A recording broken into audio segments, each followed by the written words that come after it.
In 1978, a family took the road to Real Door and was never heard from again. Decades later, in 2015, a chilling discovery shocked everyone. The car was found without its doors. This is the story of the Morales family, who disappeared in the Mexican desert and whose mystery moved an entire country. My name is Miguel Sandoval, and I've been a detective with the San Luis Potosi State Police for over 20 years. Over these decades, I've investigated many difficult cases, but never anything like what I'm about to tell you.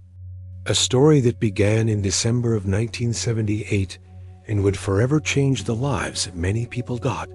It all started with Alejandro Morales, a 35-year-old man who worked as a mechanic in a workshop in Monterrey.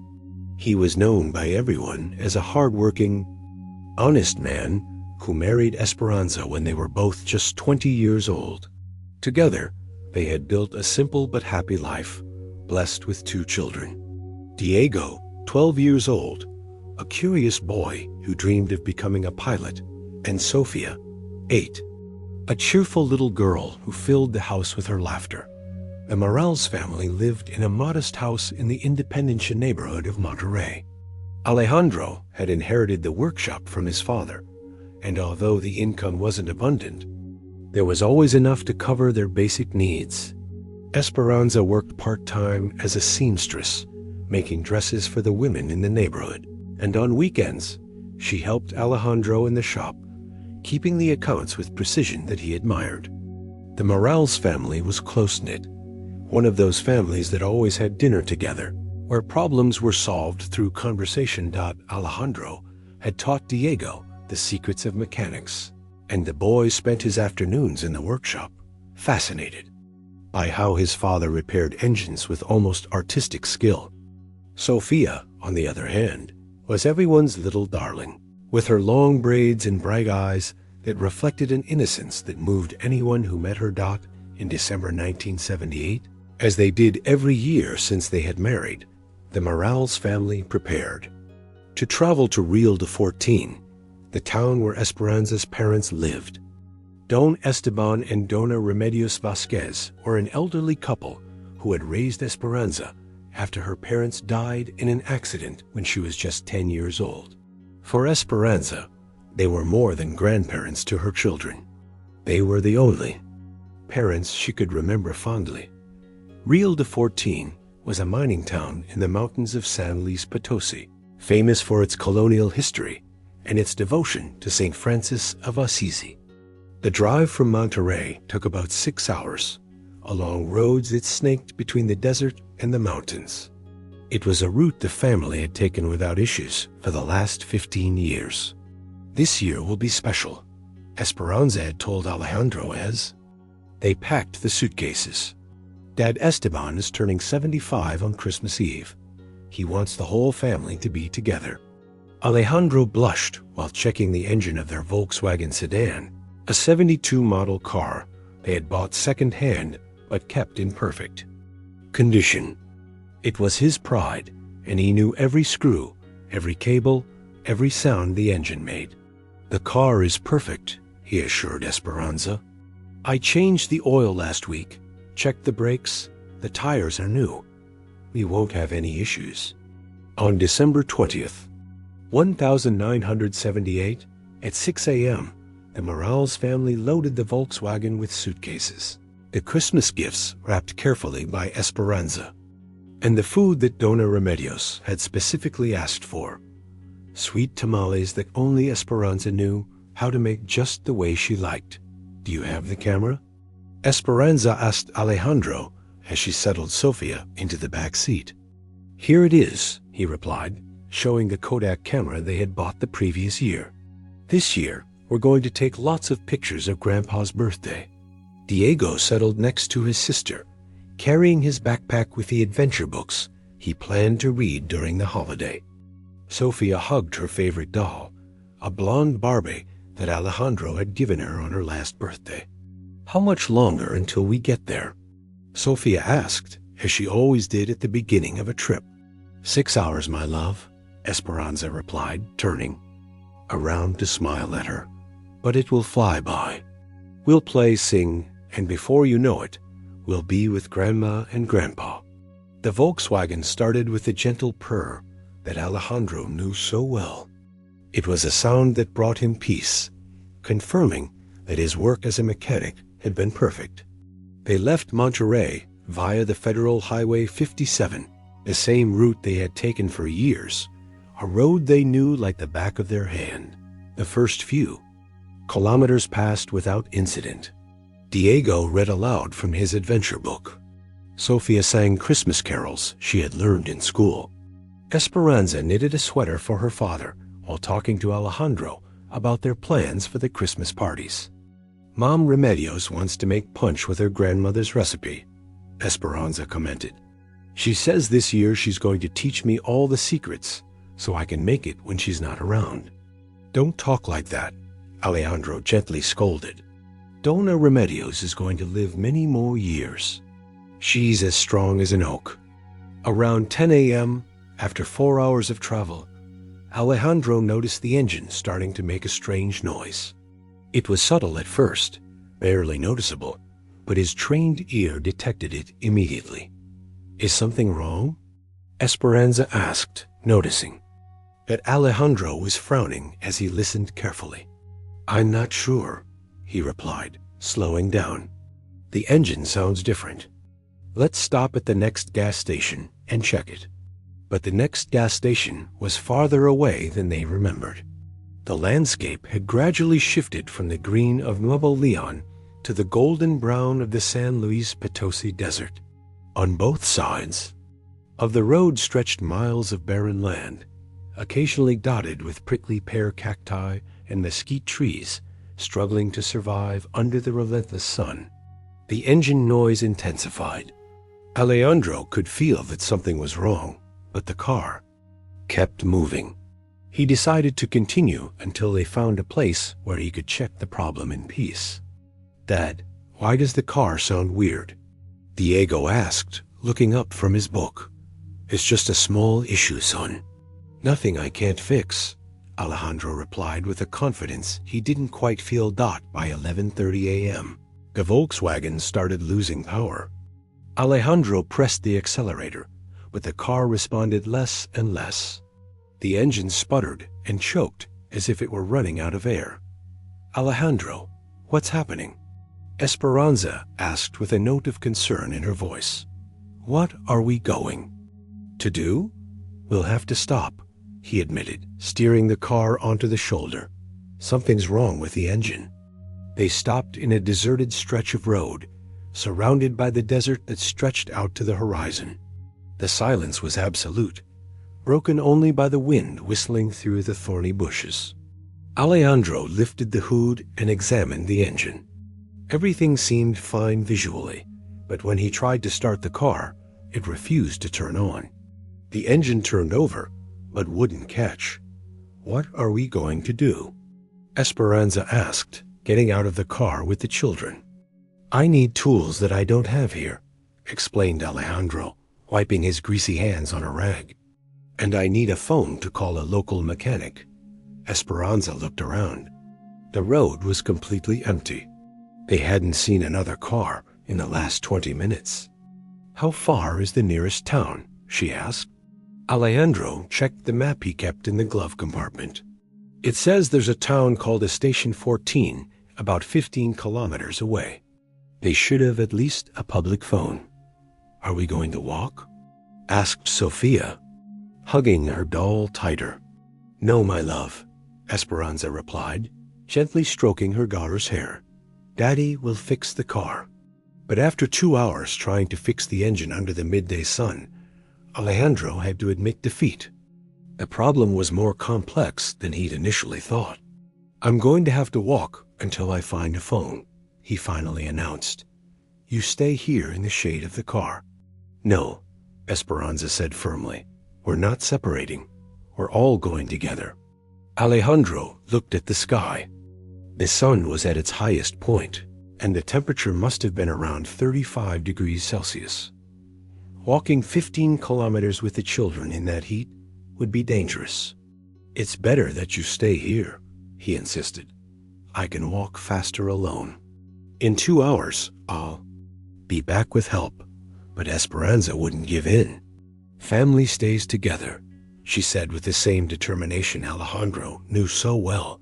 If you go, we all go. Finally, they decided Alejandro would walk alone to the nearest town, but only after another vehicle passed that could take the family to a safe place. They waited for 3 more hours. The sun was starting to set when a cargo truck appeared. On the horizon, Alejandro positioned himself in the middle of the road, waving his arms to stop it. The truck driver, an older man wearing a straw hat, stopped and lowered his window. "What happened?" he asked with a northern accent. "Our car broke down," explained Alejandro. "Do you know if there's a public phone nearby?" "There's one in Station 14, replied the man, "but it's about 20 kilometers away. I can give you a ride." Alejandro looked at his family. Esperanza nodded. "We'd really appreciate it," said Alejandro. They climbed into the truck, leaving the Volkswagen locked by the side of the road. Sophia fell asleep in her mother's lap during the ride, exhausted by the heat and tension of the day. Station 14 turned out to be little more than a crossroads with a gas station, a small grocery store, and a phone booth. The truck driver dropped them off in front of the gas station and continued on his way. "I'm going to call a mechanic," Alejandro said, heading toward the phone booth. But when he picked up the receiver, there was no dial tone. The phone was broken. "Is there another phone around here?" he asked the gas station attendant. "The closest one is in Rio de 14, replied the man, "about 30 kilometers down that road." Alejandro felt a pang of despair. They were stranded in the middle of nowhere, with no way to communicate with the outside world. "Does any bus pass by here?" Esperanza asked. "Tomorrow morning," replied the attendant. "But not today." The family sat on the curb in front of the gas station, contemplating their options. The sun was setting and the temperature was starting to drop. "What are we going to do?" Diego asked. "We'll find a solution," Alejandro replied, though he wasn't sure what that solution might be. It was then that another truck appeared, this one larger and with plates from Coahuila. It stopped to refuel, and Alejandro approached the driver. "Excuse me, are you going to Rio de 14? "Passes nearby," replied the man. "You need a ride?" "Our car broke down on the road," explained Alejandro. "We need to get to a phone to call for help." The driver, a burly man with a thick mustache, looked at them for a moment. "Get in," he said. Finally, he dropped them off at the junction toward Rio de 15. From there, they could catch another ride. It was their only option. The family climbed into the truck's cabin, squeezing into the passenger seat. During the ride, the driver asked them about their destination, about their family in Rio de 14, and about the broken car. He seemed friendly, but there was something about the way he asked questions that made Alejandro uneasy. "Do you have money?" the driver suddenly asked. "Just enough for the trip," Alejandro answered cautiously. "These roads can be dangerous," the man commented. "Especially at night. There are bad people who rob travelers." Esperanza held Sophia tighter, who had fallen asleep again. When they arrived at the junction to Rio de 14, it was completely dark. The driver stopped in a desolate spot where no lights could be seen. "This is it," Alejandro said, looking around. There was nothing, only the road that vanished into the darkness.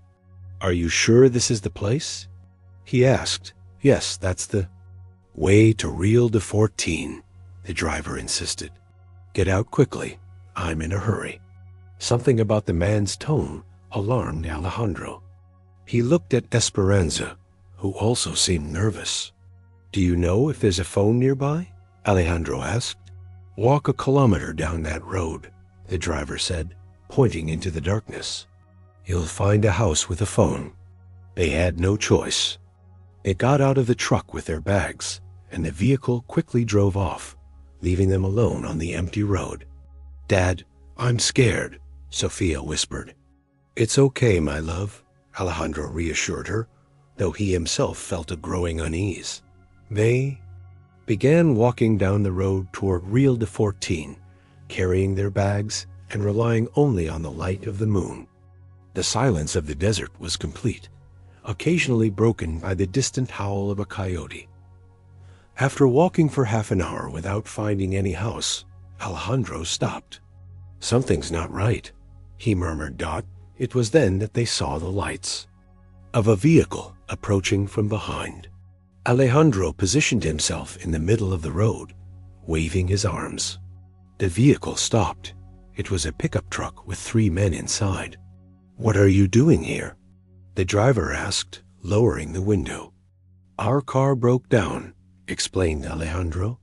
"We need to get to a phone." The men exchanged glances. There was something in their expressions that sent a chill down Alejandro's spine. "Get in," said the driver. "Finally, we'll take you." But as Alejandro approached the truck, he saw something that froze his blood. One of the men had a gun on his lap. "Esperanza," he murmured, turning to his wife. "Run!" But it was already too late. The men had gotten out of the truck and surrounded them. "Nobody move," one of them said, pointing the gun at them. Diego clung to his father's arm, while Sophia began to cry silently. "What do you want?" Alejandro asked, trying to keep his calm. "You're coming with us," replied the leader of the group. "And if you cooperate, nothing will happen to you." Esperanza embraced her children, while Alejandro desperately tried to calculate if there was any way to escape. But they were in the middle of the desert, with no shelter, no help. "Please," Esperanza pleaded. "We have small children." "Exactly. Why, you'll do as we say," the man responded coldly. They forced them into the truck. As they drove down a dirt road heading deeper into the desert, Alejandro glimpsed a sign that read Rio de 14 to 45 kilometers. That was the last time anyone saw the Morales family. The next day, when they hadn't arrived at the grandparents' house, Don Esteban and Dona Remedios alerted the authorities. The search began immediately, but there was no trace of the blue Volkswagen or the family. Weeks, months, and years went by, but the Morales family had vanished as if swallowed by the desert until 2015, when an extraordinary discovery would change everything. 37 years after the Morales family's disappearance, the desert of San Luis Potosi still held its secret. But on March 15, 2015, that silence would be broken in the most unexpected way. It was 7 a.m. when Jacinto Ramirez and his son Fernando left their ranch to check on the cattle grazing near the road to Rio de 15. Jacinto, a 60-year-old man hardened by the desert sun, knew every inch of the barren land he had inherited from his father. "Dad, look," said Fernando, pointing toward a ravine between the mesquite bushes. "What's that blue thing over there?" Jacinto squinted, shielding his eyes from the morning sun. About 200 meters away, half hidden in the thorny vegetation, something stood out that didn't belong in the natural desert landscape. "It looks like a car," Jacinto murmured, spurring his horse toward the strange object. As they got closer, the shape became clearer. It was definitely a car, but there was something deeply unsettling about its appearance. The vehicle was resting on its tires, which surprisingly still had air in them after all these years. But what stood out the most was that it had no doors. "Where are the doors?" Fernando asked as he dismounted from his horse. Jacinto slowly approached the vehicle. It was a blue Volkswagen sedan with paint faded by decades of exposure to the desert sun, but structurally intact. What was most disturbing was that the door frames were perfectly smooth, as if the car had been made without them. "This isn't normal," Jacinto muttered, circling the vehicle. "Cars don't come without doors." Fernando peered inside through one of the side openings. The upholstery was faded, but surprisingly well preserved. On the back seat were items that seemed to have been there for decades. a blonde Barbie doll with tangled hair, an adventure book with yellowed pages, and a handmade blanket in colors that had once been bright. "Dad, there's stuff inside," Fernando said with a trembling voice. "It's like someone lived in this car." Jacinto stepped closer and examined the interior more closely. On the front seat, there was a woman's handbag, a Kodak camera, and several papers that time had turned fragile. On the driver's side floor, there were mechanics' tools, perfectly organized, as if someone had placed them there carefully. "Fernando, let's go to the town," Jacinto said seriously. "We need to report this to the authorities." 2 hours later, Commander Rodriguez, the local police chief from Rio de Fortín, along with 2 officers, arrived at the scene of the discovery. Commander Rodriguez, an experienced man who had served in the region for over 20 years, had never seen anything like this. "Are you sure this is how you found it?" he asked, examining the door frames. "Weren't there any doors lying around here?" "Commander, we've searched a 500-meter radius," one of the officers replied. "There's no trace of any doors anywhere." Commander Rodriguez crouched to examine the frames more closely. There were no signs that the doors had been violently removed.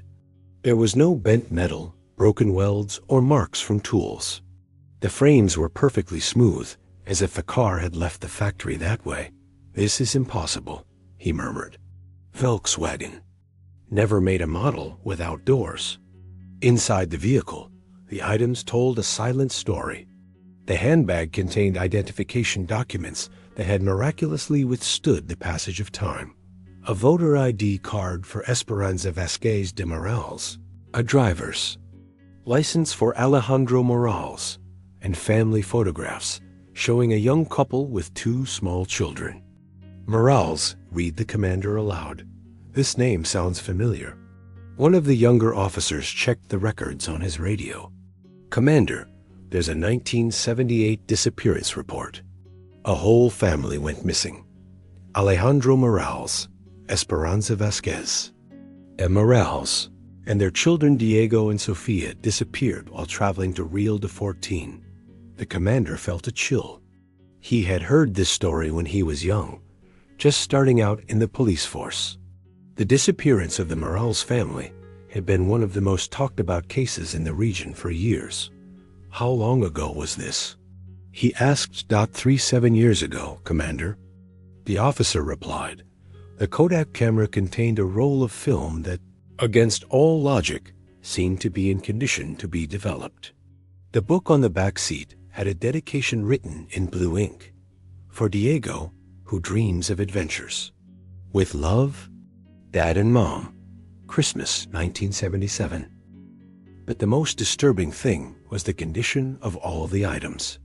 Despite being exposed to the harsh desert for almost 4 decades, everything seemed to have been protected by some invisible force. There were no signs of severe deterioration, no animal nests, and no excessive buildup of sand or dust. How is it possible that everything is so well preserved? Fernando Ramirez, who had stayed at the site during the initial investigation, asked. "I don't know," admitted the commander. "In 37 years, this desert should have destroyed everything." The officers took photographs from every possible angle. Each image revealed the same impossible reality. A car without doors, with objects perfectly preserved inside, as if it had been abandoned yesterday, not decades ago. "Commander," said one of the officers, "what do we do with the vehicle? Should we tow it to the municipal yard?" Rodriguez replied, "Yes, and we'll contact the state authorities. This case is too strange to handle locally." When the tow truck arrived to lift the Volkswagen, something happened that left everyone speechless. Under the car, they found a series of objects buried in the sand.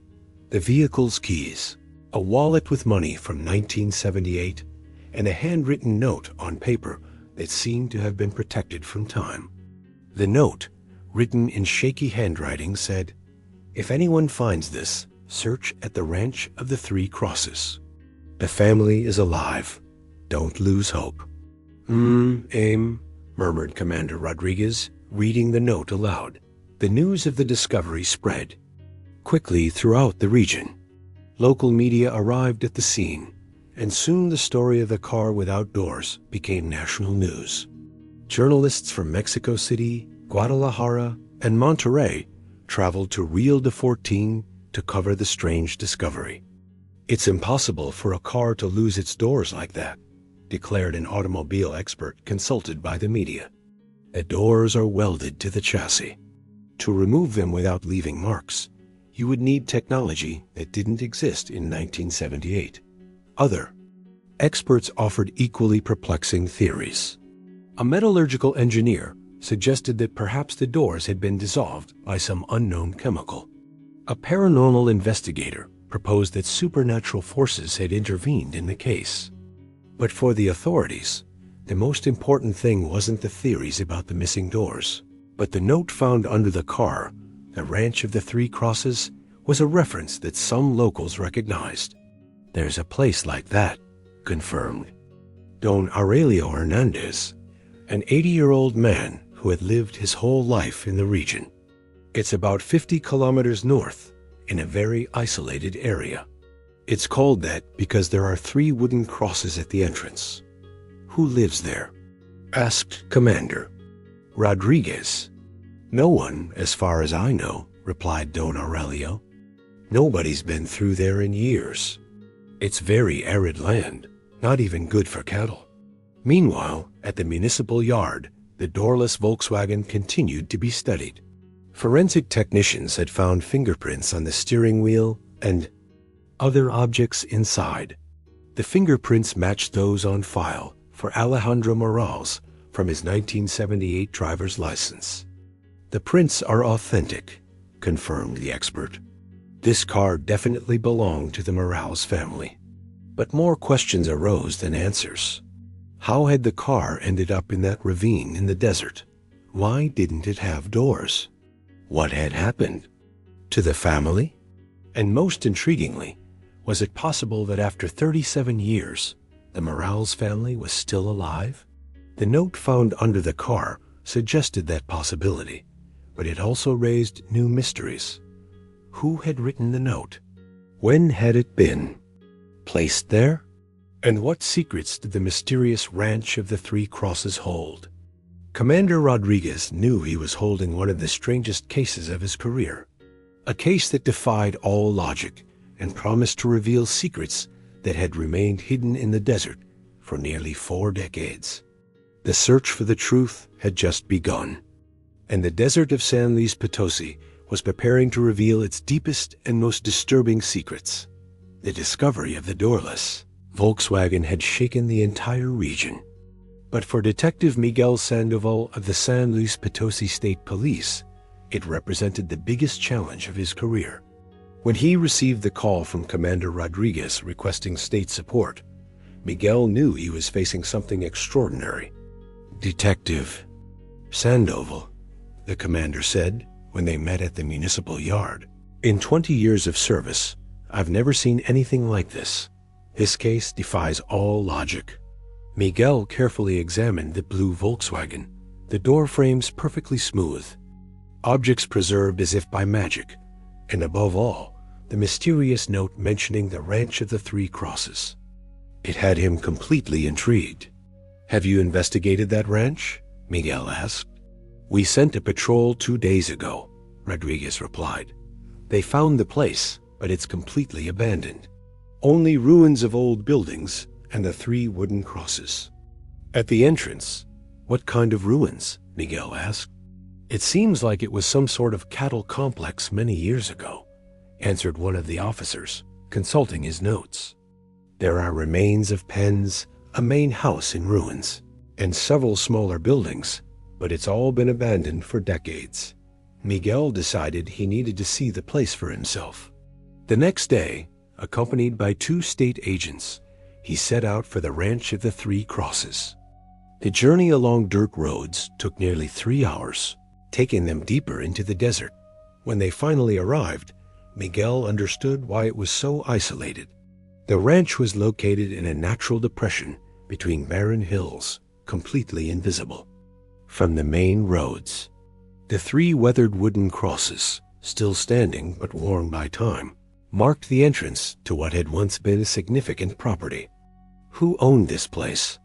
Miguel asked as they walked through the ruins. According to property records, one of the officers responded, checking his notes. It belonged to a man named Evaristo Maldonado until 1985. After his death, the property passed to several heirs, but nobody ever claimed it. Miguel examined the remains of the main house. The adobe walls were partially collapsed, but the original layout was still distinguishable. A large living room, several bedrooms, a kitchen, and what appeared to have been a basement. "Did you check the basement?" Miguel asked. "Doc, it's sealed with debris," the officer replied. "We'd need heavy equipment to clear it." But Miguel had a feeling that the basement held important secrets. He decided to return the next day with an excavation team. Meanwhile, back at his office in San Luis Potosi, Miguel began investigating the history of Evaristo Maldonado. What he found left him frozen. Evaristo Maldonado had been arrested in 1979, just a year after the disappearance of the Morales family, for drug trafficking and kidnapping.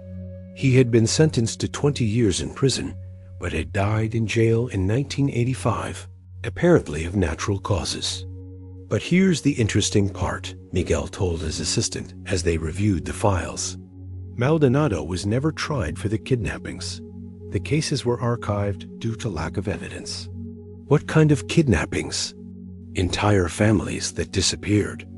On the roads to Rio de Chat, between 1975 and 1979, at least 6 similar cases to the Morales one were reported. Miguel felt the puzzle pieces starting to fall into place.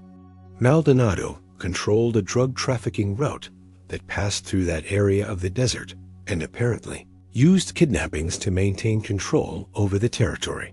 The next day, the excavation team arrived at the ranch of the 3 crosses. After several hours of work, they managed to clear the entrance to the basement of the main house. What they found down there completely changed the perspective of the case. The basement had been converted into some sort of makeshift prison. There were several small cells built with concrete blocks, each with a reinforced metal door. On the walls were marks of scratches, as if someone had been counting the days. "Detective, come see this," one of the technicians shouted from the back of the basement. On the far wall, etched with what appeared to be a nail or sharp object, was a message that sent a chill down Miguel's spine. Morales family, December 1978. If anyone reads this, we are alive. They have us working in the desert. Alejandro, Esperanza, Diego, Sofia. Don't lose hope. Below the message were more etchings, dates spanning years. 1979, 1980, 1981. The last readable date was 1995. "My God," murmured Miguel. They were here for years, but there was more. In another cell, they found the names of other missing families etched into the walls. The Herreras, the Vasquez, the Contreras families that had been reported missing in the same area during the 70s and 80s. What did Maldonado do to them? One of the officers asked. Miguel was starting to understand the pattern. He kidnapped them and forced them to work for him forced labor in his drug operations. In a corner of the basement, they found a rusted metal box containing documents that Maldonado had kept. Among them were photographs showing families working in poppy fields in the desert, guarded by armed men. One of the photos made Miguel feel a knot in his stomach. It showed a family of 4 working under the desert sun, a man, a woman, and 2 children. Though the image was faded, Miguel could recognize the features of the Morales family, based on the photos found in the Volkswagen. They were alive, he murmured, at least until this photo was taken. But the date on the back of the photograph was from 1985, 7 years after their disappearance. Miguel continued going through the documents. He found meticulous records that Maldonado had kept of his workers. The Morales family was listed as Family M4, with notes about their productivity and behavior. The last note on the Morales family was dated March 1995. M4 transferred to Operation North J. Vega. Operation North? Miguel asked aloud. One of the technicians found more documents referring to this Operation North. Apparently, Maldonado had expanded his activities to the north, near the U.S. border, and had moved some of his captive families to work in new cultivation fields. J. Vega, Miguel read aloud. This name appears several times in the documents. A search in the police databases revealed that Joaquin Vega had been arrested in 1998 for drug trafficking, but had been released in 2010. His last known address was in a town near the border. Miguel felt he finally had a solid lead. If the Morales family had been moved to Operation North in 1995, and Joaquin Vega had been the supervisor, it was possible he knew what had happened to them. We're going to need to coordinate with federal authorities, Miguel told his team. If the Morales family was moved near the border, this becomes a federal jurisdiction case. But before contacting federal authorities, Miguel wanted to better understand how the doorless Volkswagen had ended up in that ravine in the desert. Upon reviewing Maldonado's documents more closely, he found the answer in a handwritten note.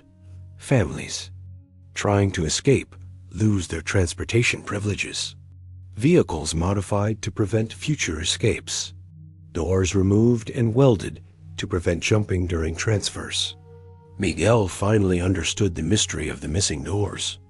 Maldonado had modified the vehicles of the kidnapped families, removing the doors to prevent them from escaping during transfers between locations. But how did the car end up where it was found? Asked one of the officers. The answer was in another note. Vehicles abandoned at designated points as signals for contacts.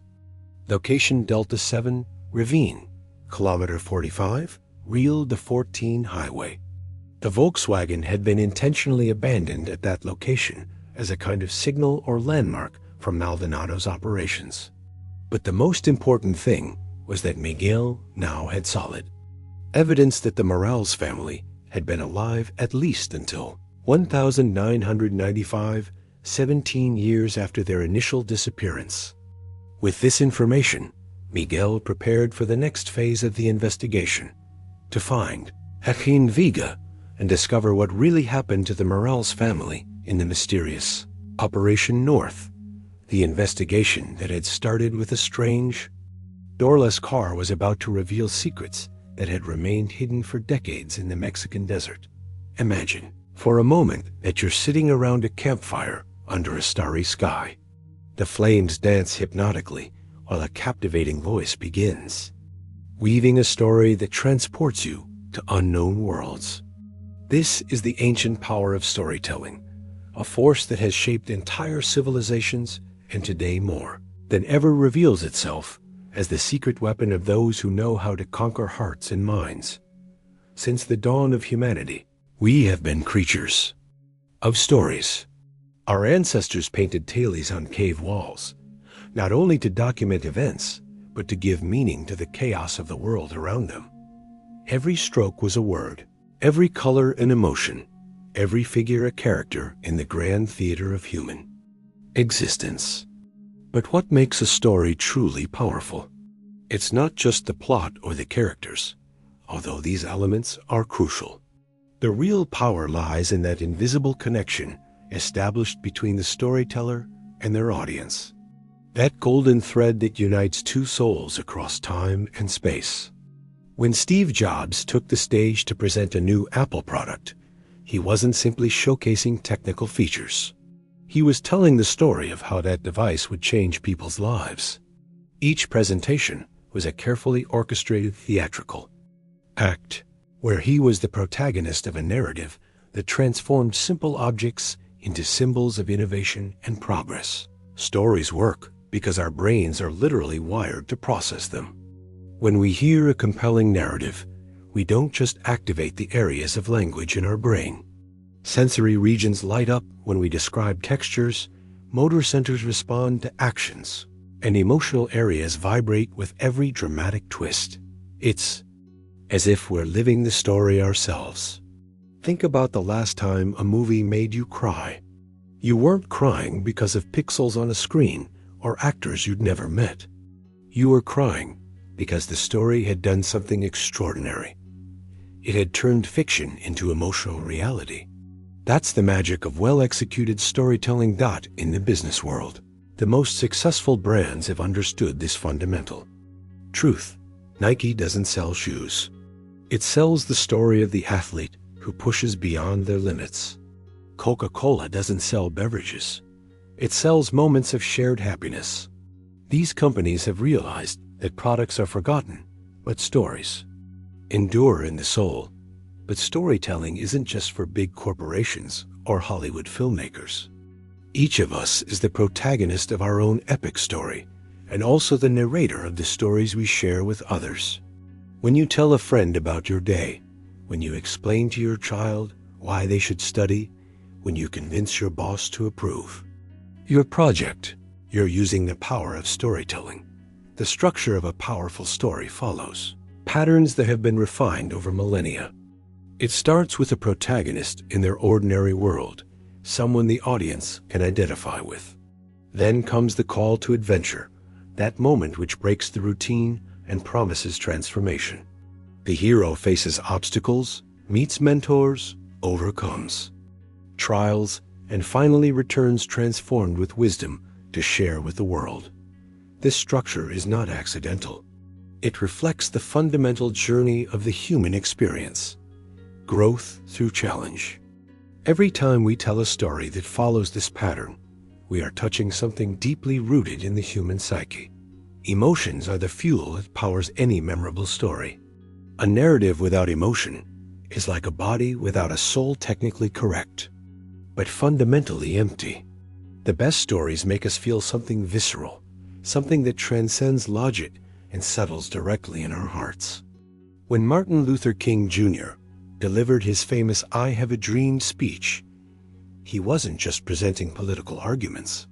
He was painting a vision so vivid and emotionally resonant that millions of people could see, feel, and believe in a different future. His words became seeds of change because they were wrapped in a story that touched the innermost fiber of human hope. Context also plays a crucial role in the power of a story. The same narrative can have completely different impacts depending on when, where, and how it's told. A horror story told in the daylight loses its power. A love story told at the wrong time may fall on deaf ears.